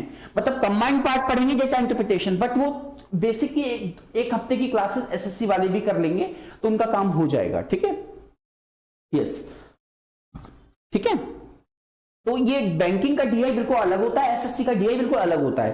कोई सिमिलरिटी नहीं होती बैंकिंग और बैंकिंग के डीआई में और एसएससी के डीआई में। तो ये मैं आपको एसएससी वालों का डीआई अलग से बता दूंगा, अलग से एसएससी वालों के लिए फर्स्ट 4 to 5 क्लासेस ही चाहिए होती है, उनका डीआई कंप्लीट हो जाता है। लेकिन बैंकिंग का जो डीआई रहता है वो बिल्कुल हाई लेवल डीआई रहता है। जैसे मैंने बोला था ना, बैंकिंग का जो डीआई होता है वो कैट लेवल का डीआई होता है। तो उसी हिसाब से बेटा आपका ये क्वेश्चन बनता है, उसी हिसाब से हम इसको कंटिन्यू करते हैं, ठीक है। चलिए, तो बात करते हैं डेटा इंटरप्रिटेशन की, डीआई की बात करते हैं जनरली हम लोग। तो बैंकिंग में जो डेटा इंटरप्रिटेशन आता है वो क्या होता है, पहले डीआई समझिए। डेटा इंटरप्रिटेशन जो टॉपिक होता है, चाहे वो बैंकिंग में आए चाहे एसएससी के क्वेश्चन में आए, उसमें एक जो पार्ट होता है वो ये होता है कि जो आपका जो हम बात करते हैं बैंक डीआई की, तो दैट इज उसमें डेटा जो होता है वो ग्राफिकल फॉर्म में रिप्रेजेंटेड होता है आपका। मतलब एक तो डेटा होता है जनरली ऐसे थ्योरी बेस्ड डेटा बोल रहे हैं, और एक डेटा होता है कि कोई ग्राफिक के फॉर्म में उसको रिप्रेजेंट करके दें। जनरली हम पाई चार्ट देखते हैं, या टैबुलेशन देखते हैं, या जनरली हम नॉर्मल आपका कोई भी पार्ट देखते हैं हम, जैसे कि ग्राफिकली कोई भी चीजों को हम देखते हैं, तो उस हिसाब से हम डेटा को मैनेज कर लेते हैं। जो भी हमारा डीआई होता है, डीआई का पार्ट रहेगा डेटा इंटरप्रिटेशन का। अब होता क्या है, इसको करना क्या होता है, इसको एनालिसिस करना होता है कि जो भी डेटा हमको दिया हुआ है, लाइन ग्राफ में, बार ग्राफ में, टैबुलेशन में, राडार ग्राफ में, कॉम्बिनेशन डीआई में, मिक्स डीआई में, या थ्योरी बेस्ड डीआई में, कैसलेट डीआई में, बहुत सारे पार्ट इसके होते हैं। तो वो मैं आपको सब क्लियर करूंगा जब मैं टॉपिक पढ़ाऊंगा, ठीक है। तो डीआई में एक्चुअली होता क्या है कि जो डेटा होता है वो ग्राफिकल फॉर्म में, स्प्रेडिकल फॉर्म में हमको दिया होता है। हमें जनरली क्या करना होता है कि हम डेटा को एनालिसिस करें और उसमें कुछ अपने कॉन्सेप्ट यूज करते हैं। कॉन्सेप्ट बेटा वही हो सकते हैं जो हमने कॉमन मैथमेटिक्स की बात की थी। किसी भी टॉपिक पर डीआई आपकी बन सकती है, चाहे वो ट्रेन हो, चाहे वो बोटल स्ट्रीम हो, चाहे वो आपका बेसिक न्यूमेरिसी हो, चाहे वो टैबुलेशन फॉर्म हो, कुछ भी हो। आपका जो डीआई बनेगा वो उसी टॉपिक पर बेसिकली आपका जनरली बनता रहता है। मतलब जो भी आपका डेटा इंटरप्रिटेशन के टॉपिक रहेंगे उसी पर बेटा वो डीआई आपका बनता रहेगा, ठीक है। तो उसमें हमें डेटा ग्राफिकल फॉर्म में दिया होता है, उस ग्राफिकल फॉर्म से डेटा हमको निकालना होता है, ग्राफिकल फॉर्म से डेटा को हमको निकालना होता है, और उस जो डेटा हमने निकाला उस पर कुछ बेसिक कैलकुलेशन होती है, कुछ लॉजिक होते हैं, उसके बाद हमें उसका आंसर देना पड़ता है। बट ये इतना सिंपल नहीं होता जितना सिंपल मैं बता रहा हूं आपको, ठीक है। ग्राफिक डीआई की अगर हम बात करते हैं तो डीआई में बहुत सारी चीजें होती हैं जो जनरली हम लोग उसको सॉल्व करते हैं, जिसको हम मेंटेन करते हैं, वो सब चीजें, उन सब चीजों की बात हमारी होती है, ठीक है। तो जब हम डीआई के क्वेश्चंस करते हैं तो वहां पे ये बहुत जरूरी होता है चीजों को समझना, चीजों की मेथोडोलॉजी क्या होती है, ग्राफिकल जो रिप्रेजेंटेशन करते हैं वो पर्टिकुलर किस चीज के लिए होती है। जैसे हम पाई चार्ट से रिप्रेजेंट कर रहे हैं तो वो पाई चार्ट किस पार्ट के लिए है, मतलब जनरली हम उस पाई चार्ट को रिप्रेजेंट कर भी रहे हैं तो पाई चार्ट किस पार्ट के लिए ये जरूरी होता है वहां पे, कि हम ऐसा कौन सी चीज इसमें पाई चार्ट को ही यूज करते हैं, ऐसी कौन सी सिचुएशन होती है जहां पे हम लोग जनरली लाइन ग्राफ को यूज करते हैं, ऐसा कौन सा पार्ट होता है जहां पे हम बार ग्राफ को यूज करते हैं, तो वो सब हम डेटा इंटरप्रिटेशन में यूज करते हैं। तो ये बैंकिंग का सबसे इंपॉर्टेंट टॉपिक है, यहाँ पे जनरली सिर्फ हमको डेटा से ही बात करनी है। बट अब अगर आप ये सोचो कि सर हम यहां से स्टार्ट करते तो हम यहां से स्टार्ट नहीं कर सकते, बिकॉज मैंने अभी आपको एक बात बोली थी कि जो डीआई में टॉप क्वेश्चंस आते हैं वो आपके मैथमेटिक्स और एसएससी के जो कंबाइंड टॉपिक्स होते हैं उनसे क्वेश्चंस आते हैं। आपका परसेंटेज भी यूज होगा, आपका एवरेज भी यूज होगा, आपका प्रॉफिट एंड लॉस का कॉन्सेप्ट भी यूज होगा, time and work, pipeline system, mixture ratio, सब कुछ आपको आना चाहिए, ठीक है। तो वो सारा का सारा पार्ट आपका यहाँ पे रहेगा, ठीक है, ठीक है। वो बहुत इंपॉर्टेंट होता है, वो सारा का सारा पार्ट आपका यहाँ पे कंबाइंडली आपका रहेगा आपका, ठीक है। तो वो बहुत इंपॉर्टेंट होता है कि किस तरह से चीजों को हम लोग यहाँ पे किस तरह से हम चीजों को यहाँ पे करते हैं, तो वो बहुत जरूरी होता है आपका, ठीक है। So that is data interpretation आपका रहेगा फर्स्ट पार्ट, ठीक है। इसके बाद आपका जो अगला पार्ट रहेगा डेटा इंटरप्रिटेशन के बाद वो रहता है आपका यहाँ पे बैंकिंग, मतलब बैंकिंग की बात कर रहा हूं, ओनली बैंकिंग में डेटा इंटरप्रिटेशन पूरा आपने पढ़ लिया, ठीक है, अच्छे से मिक्स डीआई सारे टॉपिक आपने बैंकिंग की डीआई के पढ़ लिए। इसके बाद इसमें एक टॉपिक होता है इनइक्वालिटी, इनइक्वालिटी इसको हिंदी में बोलते हैं असमानता, ठीक है। ये ऐसा टॉपिक का नाम है जो आपका मैथमेटिक्स में भी आता है और रीजनिंग में भी आता है, मतलब ये कॉमन टॉपिक है, बट फर्क होता है सब्जेक्ट्स का। जैसे अगर हम बैंकिंग की बात करते हैं इनइक्वालिटी की, मैथमेटिक्स की बैंकिंग की इनइक्वालिटी की बात करते हैं, तो बैंकिंग में जो इनइक्वालिटी आती है उसमें एक्चुअली क्या होता है, कुछ वेरिएबल बेस्ड क्वेश्चंस आते हैं मैथमेटिकली, कुछ क्वाड्रेटिक बेस्ड क्वेश्चंस आते हैं जिनके बिहाफ पर हमको क्या करना होता है, उनमें रिलेशन स्टैब्लिश करना होता है। तो कुल मिलाकर बेटा ये जो पार्ट रहेगा इनइक्वालिटी, इसमें आपको मैथमेटिकली वेरिएबल्स के बीच में रिलेशन स्टैब्लिश करना होगा। अब वो किस किस तरह की चीजें आती है, क्वाड्रेटिक है, लीनियर है, या थर्ड वेरिएबल इक्वेशंस हैं, या क्वांटिटी बेस्ड क्वेश्चन है, तो वो बेटा जब मैं आपको क्लियर करूंगा, जब मैं ये टॉपिक आपका स्टार्ट करूंगा इनइक्वालिटी। बट ये इससे अच्छी बात ये है कि ये जो टॉपिक है, जो स्पेशल बैंकिंग के टॉपिक है, इनसे क्वेश्चन हमेशा बल्क में आते हैं। इनइक्वालिटी के टॉपिक आएंगे तो इकट्ठे 5 क्वेश्चन से पूछे जाते हैं और वो 5 क्वेश्चन बहुत आसानी से हो जाते हैं। एक्चुअली हम लोग को पता नहीं होता चीजों को किस तरह से सॉल्व करना होता है, तो जब हम यहां से स्टार्ट करेंगे, यहां से सीखना शुरू करेंगे, तब हम समझ पाएंगे कि इनइक्वालिटी क्वेश्चंस बहुत अच्छे होते हैं, हमारी ग्रिप होती है इन पर। मतलब एक बार आप प्रैक्टिस करके पढ़ लोगे ना इसको, तो 5 के 5 क्वेश्चन ना बहुत इजीली इसको सॉल्व कर दोगे, आपको कोई भी टाइम आपको नहीं लगेगा क्वेश्चन सॉल्व करने में, बिल्कुल भी इजीली, ठीक है। चलिए, तो अगला टॉपिक आपका इनइक्वालिटी है। इसके बाद बेटा अगला टॉपिक है आपका डेटा सफिशिएंसी, डेटा सफिशिएंसी, ठीक है। ये भी टॉपिक आपका जो डेटा सफिशिएंसी है, ये भी आपका बैंकिंग एसएससी दोनों में कॉमन टॉपिक है आपका डेटा सफिशिएंसी, और ये आपका मतलब ये भी 5 क्वेश्चन के साथ यहाँ पे पूछा जाता है। बट एक बात याद रखना, ये कोई टॉपिक स्पेशल नहीं है, इसमें सिर्फ क्वेश्चंस के डेटा के बारे में बात की होती है, और वो जो बात होती है वो आपके बाकी टॉपिक से मतलब उठाकर की जाती है, मतलब जो बाकी टॉपिक्स होंगे वहां से बेटा ये बात उठाकर आपके की जाएगी, ठीक है। क्लियर है बेटा आपको अच्छे से? यस। तो ये भी 5 नंबर का क्वेश्चन इकट्ठे इससे बनते हैं, और वही बेटा क्वेश्चन आपके यहां से हमसे पूछे जाते हैं। इसके बाद बेटा इसमें है नंबर सीरीज, नंबर सीरीज की बात होती है। तो नंबर सीरीज में बेटा क्या होता है कि जनरली कोई भी आपका नंबर है, कोई भी बेटा आपका इसमें एक्चुअली क्या होता है, एक पैटर्न की बात जनरली होती है। 2 टाइप के बेटा क्वेश्चन बनते हैं नंबर सीरीज में, एक तो फाइंड द मिसिंग सीरीज और एक आपकी रॉन्ग सीरीज। नंबर सीरीज से 2 तरह के क्वेश्चंस आते हैं, either it will based on the missing series और either it will based on the wrong series. इसमें एक्चुअली क्या होता है कि कुछ नंबर्स, एक सीरीज आपकी नंबरों की एक सीरीज होती है, और वो सीरीज बेटा किसको फॉलो कर रही होती है, वो सीरीज बेटा किसकी फॉलो कर रही होती है, वो सीरीज आपके नंबर्स के पैटर्न को फॉलो कर रही होती है, आपके वो सीरीज आपके नंबर के पैटर्न को फॉलो कर रही होती है। तो वो पैटर्न आपको पहचानना होता है, और उसी हिसाब से बेटा चीजों को आपको मैनेज करना होता है कि चीजें किस तरह से यहाँ पे मैनेज हो रही होती है, ठीक है। तो उसको बेटा हम बोलते हैं नंबर सीरीज आपके, ठीक है। इसमें मैंने आपको बोला 2 तरह के क्वेश्चन होते हैं। आपको सबसे पहले इसमें जो काम करना होता है वो पैटर्न को पहचानना होता है। पैटर्न जैसे हमने एक पैटर्न लिया 2 3 5 7, नेक्स्ट टाइम क्या होगा, है ना। तो ये इस तरह के बेटा पैटर्न होते हैं और इन पैटर्न के हिसाब से हम लोग चीजों को सॉल्व करना स्टार्ट करते हैं, ठीक है। तो वो पार्ट आपका नंबर सीरीज में रहेगा। इसके बाद जो टॉपिक आपके आएंगे दैट इज परम्यूटेशन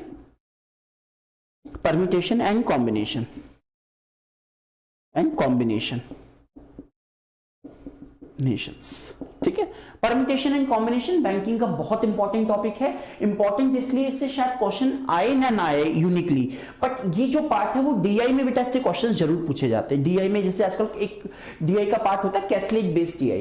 तो कैसलेट बेस्ड डीआई में बेटा क्या होता है, कुछ सिचुएशंस आपकी होती हैं, जनरली कुछ सिचुएशंस की हम लोग बात करते हैं कैसलेट बेस्ड डीआई में, और उन सिचुएशंस के हिसाब से हम उन चीजों को सॉल्व करते हैं। मतलब अगर हम बात करते हैं परम्यूटेशन एंड कॉम्बिनेशन की, तो कुछ सिचुएशंस बेटा आपकी होती हैं और उन सिचुएशंस की बात जनरली हम लोग वहां पे करते हैं। मतलब जैसे कि एक कैसलेट बेस्ड डीआई में थ्योरी आ गई, केस स्टडी आ गई, और उस केस स्टडी में बेटा जनरली क्या होता है, हमको एक सिचुएशन ऐसी आ गई जहां पे हमें मतलब अरेंजमेंट्स करने हैं या सिलेक्शंस करने हैं, तो उस बेस पर हम लोग परम्यूटेशन एंड कॉम्बिनेशन की बात वहां पे हम करते हैं चीजों की, कि किस तरह से चीजों को हम वहां पे मैनेज करेंगे। तो वो बेटा पार्ट परम्यूटेशन एंड कॉम्बिनेशन में पढ़ना होता है, ठीक है। उसका अगला बेटा इसमें टॉपिक होता है प्रोबेबिलिटी, ठीक है। परम्यूटेशन कॉम्बिनेशन पढ़ने के बाद आपको प्रोबेबिलिटी पढ़ना होता है। ये भी सेम, इससे क्वेश्चंस भी पूछे जाते हैं, खासकर एसबीआई पीओ के लिए बहुत इंपॉर्टेंट टॉपिक है, क्योंकि एसबीआई पीओ में इससे क्वेश्चन जरूर आता है। आपका एक सेट डीआई का प्रोबेबिलिटी से जरूर आएगा, आइदर वो मार्बल्स पर हो या कोई भी ऐसी रैंडम सिचुएशंस हो सकती है। प्रोबेबिलिटी के लिए तो परम्यूटेशन कॉम्बिनेशन के कॉन्सेप्ट आपको बहुत अच्छे से आने चाहिए, और फिर इसके कुछ अलग अलग क्वेश्चंस होते हैं, कार्ड के क्वेश्चंस हैं, कुछ मार्बल्स पर प्रोबेबिलिटी लगती है, कुछ रैंडम सिचुएशन होती है रियल लाइफ की, उन पर प्रोबेबिलिटी लगती है। तो प्रोबेबिलिटी के कॉन्सेप्ट और इससे पहले हमें परम्यूटेशन कॉम्बिनेशन बहुत अच्छे से आना चाहिए, ठीक है। तो ये हो गए आपके ओनली बैंकिंग के टॉपिक जो हमको यहां पर अच्छे से पढ़ने हैं। ओनली बैंकिंग में ये सारे के सारे टॉपिक आपके बहुत इंपॉर्टेंट है। ये सारे के सारे टॉपिक ही हमसे पूछे जाते हैं। Data sufficiency, inequality, number series, okay. और इसमें एक और चीज रह जाती है अप्रोक्सीमेशन, एक छोटी सी चीज रह जाती है अप्रोक्सीमेशन और रह जाता है इसमें, वो हमें सबसे पहले पढ़ना होगा। अप्रोक्सीमेशन डीआई के स्टार्टिंग से पहले पढ़ना होगा। अप्रोक्सीमेशन एक छोटा सा टॉपिक है बैंकिंग में, एसएससी में नहीं पढ़ना है, सिर्फ बैंकिंग में पढ़ना है अप्रोक्सीमेशन में हम लोग क्या सीखते हैं जनरली, कि जैसे कभी कभी ऐसी सिचुएशंस आ जाती हैं, आप डीआई के क्वेश्चन कर रहे हो या आप बहुत सारी चीजों को पढ़ रहे हो, बहुत क्वेश्चंस कर रहे हो, तो अप्रोक्सीमेशन में क्या होता है, कभी कभी ऐसी सिचुएशन आ जाती है जहां पे हम स्टक हो जाते हैं बेसिक कैलकुलेशन में। कोई कैलकुलेशन है और वहां पे स्टक हो गए, मतलब जनरली कि कोई भी चीज है वहां पे सॉल्व नहीं हो रही है, जैसे प्राइम नंबर की कैलकुलेशन होती है, तो वहां पे बेटा हम फंस जाते हैं, फिर हम वो टाइम वेस्ट करते हैं। तो अप्रोक्सीमेशन आपको ये बताता है कि अगर कभी कोई ऐसी सिचुएशन आपकी आ जाती है कि जहां पे आप रैंडमली चीजों को सॉल्व नहीं कर पा रहे हो, चीजें आपकी नॉर्मली सॉल्व नहीं हो रही, तो वहां पे बेटा आप अप्रोक्सीमेशन का कॉन्सेप्ट यूज करके उसको इजिली सॉल्व कर सकते हो, ठीक है। तो ये सारा का सारा पार्ट आपका अप्रोक्सीमेशन का रहेगा, जिसको आप यहाँ पे इजिली सॉल्व कर सकते हो, ठीक है। तो ये अप्रोक्सीमेशन बैंकिंग के टॉपिक स्टार्ट होने से पहले पढ़ेंगे, ताकि जब हम बैंकिंग के टॉपिक पढ़ें तो वहां पे अप्रोक्सीमेशन हमारा इजीली समझ में आ जाए, कि हम जब भी कभी कैलकुलेशन में फंसे तो अप्रोक्सीमेशन को यूज कर सकते हैं, ठीक है। क्लियर। तो ये बेटा सारा का सारा पार्ट हो गया बैंकिंग वालों का। जो करंट पैटर्न जो क्वेश्चंस आते हैं वो इस टॉपिक से आते हैं। आई थिंक आपको बिल्कुल भी डाउट नहीं होगा, और ये टॉपिक आप याद कर लीजिए कि ये हमको पढ़ने हैं ओनली बैंकिंग वाले बच्चों को, कॉमन पार्ट और ये पार्ट। इतना पढ़ने के बाद बैंकिंग का मैथ का पूरा सिलेबस, जितने भी बैंक के पैटर्न पर एग्जाम्स होते हैं वो बेटा सबके सब कवर हो जाएंगे। आपका एक भी क्वेश्चन इस सिलेबस से अंदर नहीं आएगा, बाहर नहीं जाएगा, सॉरी, ठीक है। सारे के सारे टॉपिक्स आपके यहां से कवर हो जाएंगे, ठीक है। तो ये हो गया ओनली बैंकिंग का पार्ट और कॉमन पार्ट, ठीक है। अब हम बात करेंगे ओनली एसएससी का, कि ओनली एसएससी का क्या क्या पार्ट रहता है, उसकी बात हम करेंगे यहाँ पे, ठीक है। देखो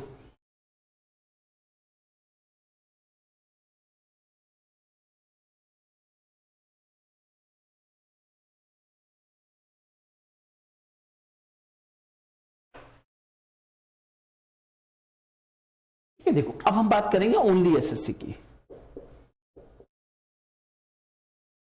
ठीक है। ओनली एसएससी का क्या क्या पार्ट हमारा रहता है, कि ओनली एसएससी में क्या क्या पार्ट पढ़ना पड़ता है मैथमेटिक्स में। तो ओनली एसएससी में बेटा जो ओनली एसएससी के लिए प्रिपरेशन कर रहे हैं उनको बेटा पढ़ना पड़ता है एडवांस मैथ। एडवांस मैथ्स की बात हमको यहाँ पे ओनली एसएससी में करनी पड़ती है। थोड़ी सी बात हम मतलब एडवांस मैथमेटिक्स की करेंगे, ठीक है, तो ओनली एसएससी में जो टॉपिक्स होते हैं एक्स्ट्रा, जो ओनली एसएससी वालों को पढ़ने पड़ते हैं, वो एडवांस मैथमेटिक्स के होते हैं। करीब 7-8 टॉपिक होते हैं। और जो मेंस का पेपर एसएससी सीजीएल में जो आता है, उन बच्चों को ये समझ लो आधा पेपर पूरा इसी से आएगा, एडवांस मैथ्स। तो उसमें टॉपिक तो बहुत छोटे 6-7 टॉपिक है, लेकिन उनको जब आप करने बैठोगे तो उनके सब टॉपिक बहुत सारे हो जाते हैं, मतलब एक एक टॉपिक के ही 6-6 टॉपिक्स में डिवाइड हो जाते हैं। तो ये भी बहुत बड़ा पार्ट रहता है एसएससी वालों का। तो समझ लीजिए क्या क्या है बेटा इसमें। सबसे पहला जो पार्ट रहेगा आपका ओनली एडवांस मैथ्स में, वो रहेगा बेटा आपका नंबर सिस्टम।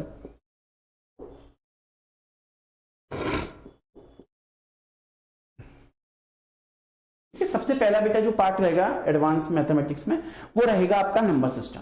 तो नंबर सिस्टम एसएससी वालों के लिए सबसे इंपॉर्टेंट टॉपिक है, ठीक है।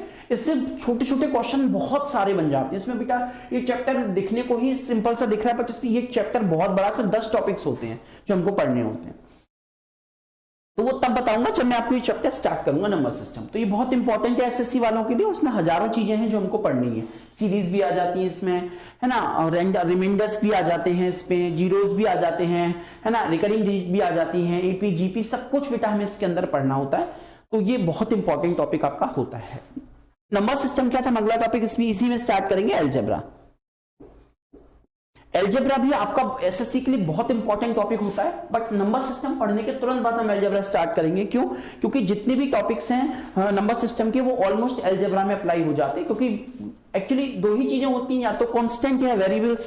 तो जो कांस्टेंट का पार्ट होता है, कांस्टेंट मतलब जो भी आपके नंबर्स होते हैं, उनकी सारी प्रॉपर्टी हम नंबर सिस्टम में पढ़ते हैं। और जो जिसका वेरिएबल्स का पार्ट होता है, वो बेटा आपके किसके साथ सारी की सारी किसमें आ जाती है, अलजेब्रा में आ जाती हैं। तो वो ये दोनों की चीजें होती हैं जो हम दोनों में मतलब एक दूसरे के साथ पढ़ सकते हैं।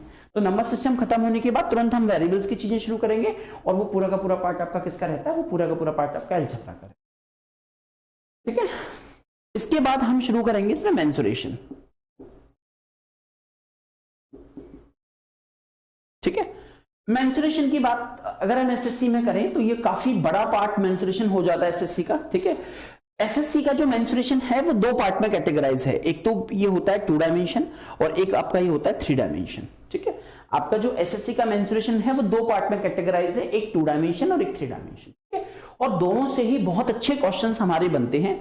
मेंसुरेशन का मतलब होता है एरिया, वॉल्यूम वगैरह की जनरली आप बातें करते हो, तो वो पूरा का पूरा पार्ट आपका मेंसुरेशन के ऊपर डिपेंड रहता है। तो इसमें से जो जो अलग अलग वाले पार्ट होते हैं वो हमसे जनरली इसमें पूछे जाते हैं। 2 डायमेंशन मेंसुरेशन जहां पे हम एरिया की बात करते हैं, 3 डायमेंशन मेंसुरेशन जहां पे हम एरिया के साथ साथ वॉल्यूम की भी बातें करते हैं। मतलब एक्चुअली जो डिफाइंड है 2D 3D शेप की बात कर रहे हैं, कि जनरली हम जब मेंसुरेशन पढ़ते हैं तो वहां पे या तो आइदर वो 2 डायमेंशन शेप होगी, और या बेटा वो 3 डायमेंशन शेप होगी। 2 डायमेंशन शेप जैसे कि व्हाइट बोर्ड ये लगा हुआ है, ये आपका 2 डायमेंशन शेप है। ये रूम की बात करते हैं तो रूम कैसा है आपका 3 डायमेंशन शेप है। तो इस तरह की बातें हम लोग यहाँ पे इस सेक्शन में हम लोग करते हैं। 2 डायमेंशन एरिया और 3 डायमेंशन एरिया की बातें जनरली हम लोग यहाँ पे स्टार्ट करते हैं, ठीक है। क्लियर है आपका, ठीक है। तो ये नंबर सिस्टम है, ये अलजेब्रा है, ये मेंसुरेशन 2 पार्ट में डिवाइडेड है, एक आपका 2 डायमेंशन और एक आपका 3 डायमेंशन, ठीक है। इसके बाद बात करते हैं अगला टॉपिक की, वो सबसे बड़ा टॉपिक है और सबसे इंपॉर्टेंट है आपका पूरे एडवांस का, दैट इज ज्योमेट्री, ठीक है। ये 6 पार्ट में डिवाइडेड है आपका। Line and angles, triangles, quadrilaterals, circle, next है टेंजेंट ऑफ सर्किल, और लास्ट है आपका पॉलीगन, ठीक है। आपने देखा 6 टॉपिक बेटा इसमें हो गए, 1 2 3 4 5 6। मतलब कहने को बहुत छोटा सा टॉपिक है ज्योमेट्री, बट इसमें 6 पार्ट हैं। तो मैं बोल रहा था ना एडवांस मैथमेटिक्स के टॉपिक ही बहुत छोटे होते हैं, उसमें जो सब टॉपिक्स होते हैं वो बहुत बड़े बड़े होते हैं, ठीक है। तो ये 6 पार्ट, 6 ग्रुप का कॉम्बिनेशन होता है आपका ज्योमेट्री। तो नंबर सिस्टम हो गया, अलजेब्रा हो गया, मेंसुरेशन हो गया और ज्योमेट्री हो गया आपका। इसके बाद आपका आ जाता है ट्रिग्नोमेट्री।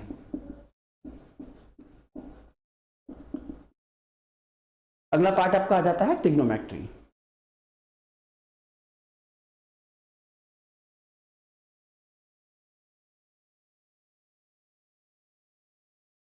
अगला इसका जो पार्ट है वो बेटा आपका आ जाता है ट्रिग्नोमेट्री का पार्ट आपका यहाँ पे आ जाता है, ठीक है,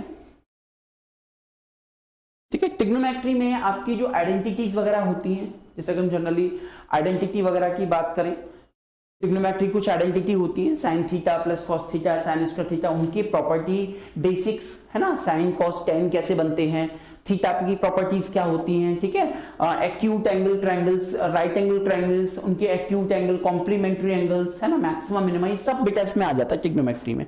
इसी का ही एक सब टॉपिक होता है हाइट एंड डिस्टेंस,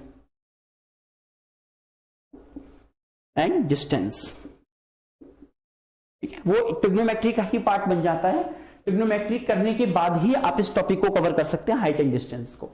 तो जब आप ट्रिग्नोमेट्री कवर कर लेंगे तभी बेटा आप ये topic height and distance cover कर पाएंगे। तो ये मतलब क्या लो, ट्रिग्नोमेट्री ग्रुप है पूरे चैप्टर का, ये सिर्फ नाम ही है, बाकी आपको ही पता है ट्रिग्नोमेट्री में हमको पढ़ना क्या क्या होता है। और उसी के बाद इसमें आता है हाइट एंड डिस्टेंस की, जनरली हम बात करते हैं कि हाइट एंड डिस्टेंस के जो क्वेश्चंस होते हैं वो किस तरह से हम लोग सॉल्व करते हैं। इसके बाद इसमें आ जाता है एचसीएफ एलसीएम का एक छोटा सा टॉपिक होता है, पर क्वेश्चन इससे जरूर आता है। और एक लास्ट छोटा सा टॉपिक होता है कोऑर्डिनेट ज्योमेट्री, कोऑर्डिनेट ज्योमेट्री, ठीक है, ये आपका पूरा का पूरा पार्ट होता है एडवांस मैथमेटिक्स का, ठीक है, जो एडवांस मैथमेटिक्स में आपसे पूछा जाता है, ठीक है। तो that is the complete part of the advance mathematics. ये सिर्फ ओनली एसएससी वालों को पढ़ना होता है बस। इसमें से एक छोटा सा टॉपिक है मेंस्ट्रुएशन, ये बैंकिंग में थोड़ा सा जाएगा आपका, तो ये बट मैं अलग अलग जब मैं मेंस्ट्रुएशन 2D पढ़ाऊंगा और 3D पढ़ाऊंगा तो मैं बता दूंगा कि बैंकिंग वालों के लिए क्या क्या इसमें इंपॉर्टेंट, बेसिक बस मेंस्ट्रुएशन का बेसिक बैंकिंग में आ जाता है, क्योंकि मेंस्ट्रुएशन से क्वेश्चन भी आ जाता है और मेंस्ट्रुएशन से कभी कभी डीआई भी आ जाती है, तो बैंकिंग वालों को थोड़ा मेंस्ट्रुएशन का आइडिया और लेना पड़ेगा, ठीक है। बाकी ये कंप्लीट सिलेबस मैंने आपको बता दिया, आपको डिफ्रेंशिएट करके सिखा दिया कि हम लोग क्या जनरली बात करेंगे, किस तरह से बात करेंगे इस सेशन में, किस तरह से चीजें हम लोग मैनेज करेंगे, किस तरह से बेटा हम चीजों को स्टार्ट करेंगे। तो ये सारा का सारा पार्ट हमारा रहा सिलेबस। ये मेरा इंट्रोडक्शन था, ये मेरा करंट पैटर्न था। आई थिंक आपको अब सिलेबस के रिगार्डिंग एक भी क्वेश्चन में प्रॉब्लम आपको नहीं होगी, ठीक है। आप बहुत आसानी से बेटा बात कर सकते हैं, है ना, बहुत अच्छे से चीजों को सॉल्व कर सकते हैं, है ना, बहुत आसानी से बेटा हमारी चीजें, बहुत आसानी से हम लोग चीजों को स्टार्टअप करके चीजों को कंबाइन कर सकते हैं, ठीक है क्लैरिटी बिल्कुल आपकी। तो ये पूरा का पूरा पार्ट आपका हो गया इंट्रोडक्शन का, यहां से हम चीजों को बहुत आसानी से समझ सकते हैं, ठीक है। इसी हिसाब से प्रिपरेशन आप लोग करोगे तो आपको सिलेबस पूरा कंप्लीट करने में भी हेल्प रहेगी, और अगर आप एक से ज्यादा एग्जाम की तैयारी कर रहे हो तो उसमें भी समझ में आ जाएगा कि किस तरह से चीजों को मैनेज करना, ठीक है। तो आई थिंक सिलेबस को लेकर कोई भी क्वेश्चन आपको नहीं होगा, ठीक है, आपकी सारी चीजें क्लियर हो गई होंगी। सिलेबस मैंने आपको बहुत अच्छे से बता दिया है, पूरा का पूरा पार्ट आपका, ठीक है। चलिए